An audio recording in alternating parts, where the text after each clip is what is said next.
அதிமுக அரசு திமுக அரசு ரெண்டு ஒப்பிட்டு பார்க்கும்போது என்னை பொறுத்தளவுல இந்த அரசுக்கு போன அரசு பரவாயில்ல. எடப்பாடியார் அவருடைய ஆட்சியில் பாத்தீங்கன்னா ஆற்று மணல் அள்ளப்படல. ஆற்று மணலுக்கு முதல்ல மாற்று மணல், அது எம் சாண்டு, பி சாண்டு. ஆமா, அது ஒரு சாதனை.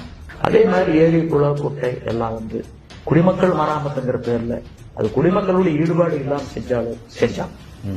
நல்லா வரவேற்கத்தக்க ஒன்று.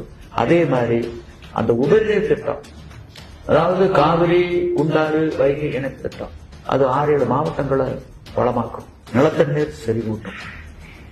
அது கிட்டத்தட்ட ஆயிரக்கணக்கான ஏரி குள குட்டை கண்மாய்களுக்கு தண்ணி கிடைக்கும்.